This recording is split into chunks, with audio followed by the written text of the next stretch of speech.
आदाब, मैं हूं मुमताज आलम रिजवी और आज मैं बात करूंगा यूसीसी की, क्योंकि उत्तराखंड सूबे में यूसीसी का निफाज हो गया है। आखिर इसके क्या असरात होंगे? क्या ये वाकई स्टेट मसला था? सेंटर सरकार क्यों नहीं इस पर कदम उठा रही है? और दीगर स्टेट में क्या होगा? इन्हीं तमाम इश्यूज पर हम बात करेंगे। हमारे साथ मौजूद हैं जमात इस्लामी हिंद के नायब सदर इंजीनियर मौलाना मोहम्मद सलीम साहब। मैं उनसे बात करूंगा। बहुत बहुत खैर मकदम है आपका। शुक्रिया। ये उत्तराखंड में अब बाकायदा यूसीसी नाफिज कर दिया गया है, कैसे देखते हैं आप इस अमल को? देखिए, ये जो कोशिश की गई है उत्तराखंड में यूनिफॉर्म सिविल कोड एक लाया गया है, जाहिर है वो ख़ास तौर से मुसलमानों को निशाना बनाकर लाया गया है। पहली बात तो इसको यूनिफॉर्म सिविल कोड कहना ही ठीक नहीं है। इसमें ट्राइबल्स को जो है वो एग्जम्प्ट कर दिया गया है, बिल्कुल। ट्राइबल्स इससे बाहर है। तो कॉन्स्टिट्यूशन में यूसीसी का जो प्रोविज़न है वो तो सबके लिए होगा, सबकी सहमति से होगा, बिल्कुल। जो सबको मंजूर हो वो होगा। ऐसा कोई कोड जो किसी पर थोपा जाए, यानी ऐसा कोई कोड अगर मुमकिन है, जो हम समझते हैं कि इस मुल्क में मुमकिन नहीं है, ऐसा कोई कोड जिसमें सारे मज़ाहिब और सारी आस्थाओं के लोग सहमत हों और ऐसा कोई कोड बन जाए। इसीलिए हमारे संविधान के जो बनाने वाले हैं उन्होंने जो संविधान में स्ट्रक्चर रखा है वो इसीलिए रखा है, और ये प्रोविज़न इसीलिए इसको डायरेक्टिव में डाला है कि इसको थोपा नहीं जाएगा किसी पर। इसको आम लोग, सब लोग मिलकर चाहेंगे, रेफरेंडम के जरिए ही ये होगा। हाँ, तो यहाँ तो एक ख़ास किस्म की चीज़ें, और वो भी सिर्फ मुस्लिम समुदाय को टारगेट करके की जा रही हैं कि कैसे उनको शरीयत पर अमल करने में रुकावट पैदा की जाए, कैसे ऐसी चीज़ की जाए जिससे मुसलमान जो है तकलीफ़ और परेशानी महसूस करे। तो ये जो कोशिश उत्तराखंड में हुई है, हालांकि इससे दूसरे और लोग भी प्रभावित होंगे, क्योंकि इसमें लिव इन रिलेशनशिप के बारे में भी है, कुछ और भी चीज़ें हैं। तो जाहिर है सिर्फ मुसलमान प्रभावित नहीं होगा, और लोग भी इसमें प्रभावित होंगे। लेकिन हम ये समझते हैं कि जो बिल लाया गया है उत्तराखंड में, ये मुनासिब नहीं है, कॉन्स्टिट्यूशन के ख़िलाफ़ है, मजहबी आज़ादी को एक तरह से लिमिटेड करने वाला है। और जैसा कि आपने बताया कि ये तो पूरे नेशनल लेवल का एक इशू है। जी जी, बिल्कुल। किसी एक स्टेट में एक कानून है, दूसरे में दूसरा है, तो उसको यूनिफॉर्म कैसे कहेंगे? तो सारे, क्योंकि हुकूमत ये समझती है कि नेशनल लेवल पर यूसीसी लाना इतना आसान काम नहीं है, मुश्किल है, इसलिए वो इस एजेंडा को स्टेट में जहाँ जहाँ उनकी हुकूमतें हैं वो आगे बढ़ा रहे हैं। और असलन तो ये एक हेट और डिवीज़न की जो पॉलिटिक्स है उसका ही उसकी एक अलामत है ये, जो उत्तराखंड में की गई है जी। तो अब इस सिलसिले में सबको तशवीश है, सिर्फ मुसलमानों को ही नहीं और लोगों को भी तशवीश है। तो इसमें दो तीन चीज़ें जो बहुत हाईलाइट की जाती हैं, मसलन 4 शादी, इसके अलावा हलाला का जिक्र होता है, विरासत का जिक्र होता है, तलाक पे तो उन्होंने कानून बना ही दिया, लेकिन अच्छा उम्र को लेकर के भी है कि ये ऐसे तो 18 साल एज है लड़की की, लेकिन शरई एतबार से जो है ये 15 ही साल मान लेते हैं। इस तरह के तमाम जो, तो क्या लग रहा है आपको कि आज की तारीख में मुझे नहीं लग रहा है कि कोई तालीम याफ्ता मुस्लिम अपनी बच्ची की 15 साल में या 14 साल में शादी करता हो। हलाला तो हमने सिर्फ फिल्मों में सुना, इसके अलावा मैंने तो आम तौर से देखा नहीं इस तरीके से। 4 शादी भी मेरे इर्द गिर्द तो मैंने कभी देखा नहीं, जो हम लोग टीवी डिबेट में भी कहते हैं।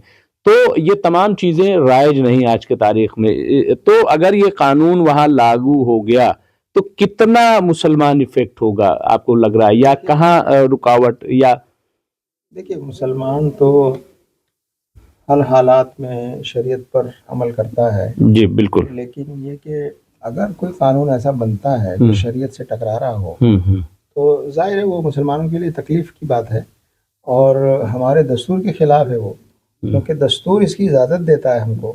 आर्टिकल 25 जो है, दस्तूर इसकी इजाज़त देता है कि आप अपनी मजहबी मामलात में आप जो निकाह, तलाक और इस तरह के जो इशूज़ हैं وہ اپنے مذہب کہاں پہ ٹکراؤ آپ کو لگ رہا ہے زیادہ ہو رہا ہے، ہرٹ ہو رہا ہے کہاں پہ؟ اگر نہیں ہم تو بنیادی طور پر اس کو لانا ہی سمویدھان کی جو مذہبی آزادی کا کلوز ہے اسی کے خلاف سمجھتے ہیں ہم اس کو، کیونکہ یہ تو کنسٹیٹیوشن کی جو بنیادی چیز ہے کہ ہر شہری کو اپنے مذہب پر عمل کی آزادی ہوگی، تو اس کو روکنے والی چیز ہے۔ تو ظاہر ہے کہ یہ تو سمویدھان کی بیسک جو فاؤنڈیشن ہے اس کو کمزور کرنے والا بل ہے۔ اسٹیٹ میں اتراکھنڈ میں جب یہ لایا گیا اس سے پہلے ایک پروسیس جو بات چیت کا سلسلہ ہے وہاں پہ کیا گیا، تو کیا وہاں پہ جماعت اسلامی ہند کے اراکین یا وہاں کوئی نمائندگی رہی ہے جنہوں نے ان کو مشورہ دیا ہو کہ یہ صحیح ہے غلط ہے، یا اسے مانا گیا نہیں مانا گیا؟ کیا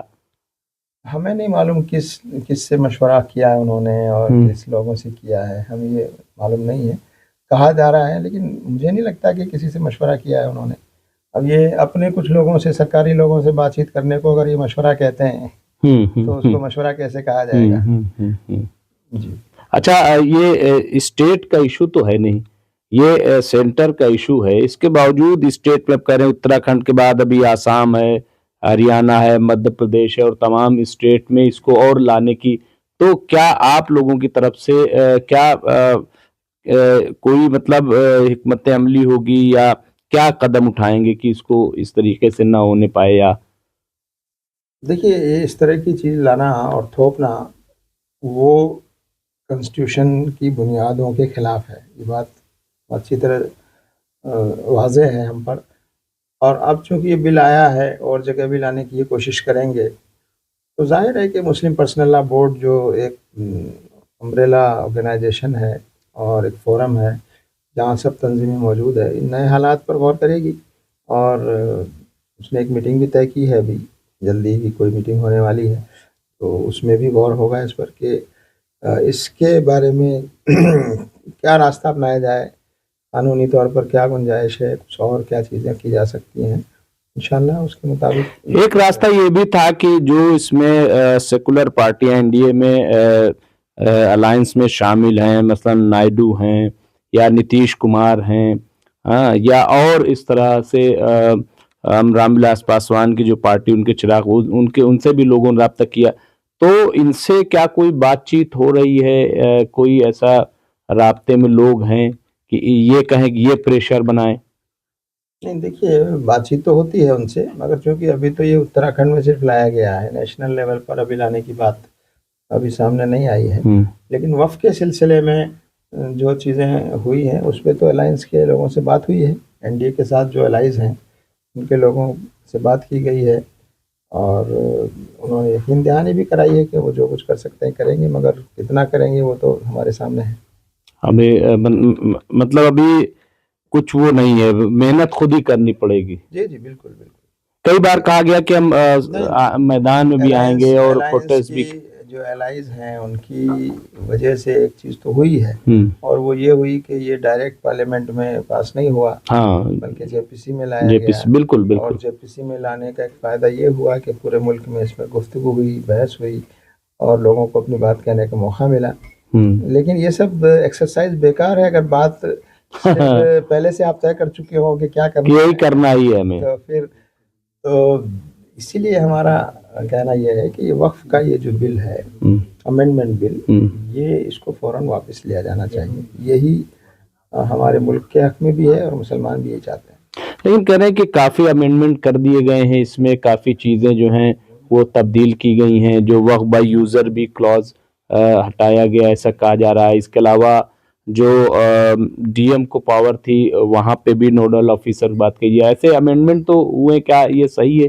کیا لگ رہا ہے؟ کچھ کیا ہے مگر وہ سب کاسمیٹک ہے۔ اچھا، وہ بنیادی کوئی بڑی جو بنیادیں ہیں اصل وقف کے کانسیپٹ کی اور وقف کے اسٹرکچر کی اور اس کے کمپوزیشن اور کنسٹیٹیوشن کی، اس کو وہ متاثر کرتے ہیں اس امینڈمنٹ سے، تو وہ جو بڑے اعتراضات تھے وہ نہیں ہٹائے، تو سب باقی ہیں۔ تو خطرہ اس کا مطلب ابھی قائم ہے؟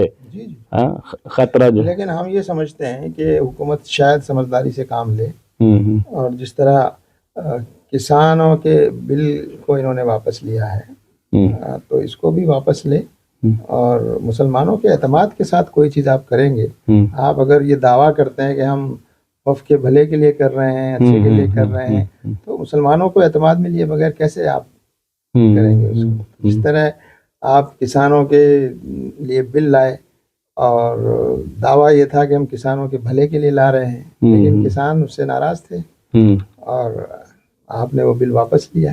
लेकिन किसान ने तो कुर्बानी पेश की जनाब, 700 किसान मारे गए, 1 साल तक वो धरना प्रदर्शन, पूरा खाना पीना ले करके बच्चों के साथ धरने बैठे रहे। क्या आपको लग रहा है कौम जो इस तरीके से भी कर सकती है कभी नहीं, अपने हक के लिए? देखिए अभी तो मरहला आया नहीं है, नहीं, लेकिन मैं एक अभी तो बिल पास नहीं हुआ है और हम उम्मीद करते हैं कि पास नहीं होगा। वहाँ तो कानून बन चुके थे ना, तो बनने के बाद प्रोटेस्ट हुआ है। नहीं, लेकिन पहले से शुरू था वहाँ पे, वो लोग जो है पहले भी, जैसे सीए पे हमने देखा कि पहले ही से बाकायदा जो है वो प्रोटेस्ट शुरू हो गया था, भले ही वो पास कर दिया हो।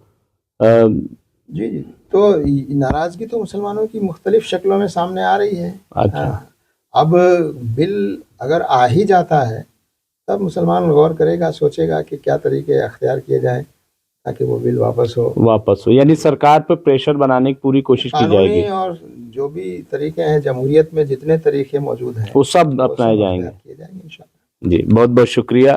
तो ये थे जमात इस्लामी के नायब सदर, हमारे साथ इंजीनियर मोहम्मद सलीम साहब। हम उनसे बात कर रहे थे यूसीसी के बारे में और वक्फ जो तरमीमी बिल है उसके सिलसिले में। बहरहाल इन्होंने वाज़े कर दिया है कि सरकार समझदारी से काम ले, और जिस तरह किसानों का जो 3 कृषि कानून थे उसे वापस लिया है, उसी तरह इसे भी वापस ले, क्योंकि मुसलमानों का ये कहना है कि ये कतई तौर पर मुसलमानों के हक़ में नहीं है और इससे उनकी जो औकाफ है वो ख़तरे में पड़ सकती है। बहरहाल हुकूमत क्या फ़ैसला लेती है, क्या ये बिल पास होता है, और पास होगा तो उसके बाद मुसलमान किस तरह से रिएक्ट करेगा, हम उस पर नज़र रखेंगे। देखते रहिए एमएमसी न्यूज़ इंडिया। शुक्रिया, खुदा हाफिज़।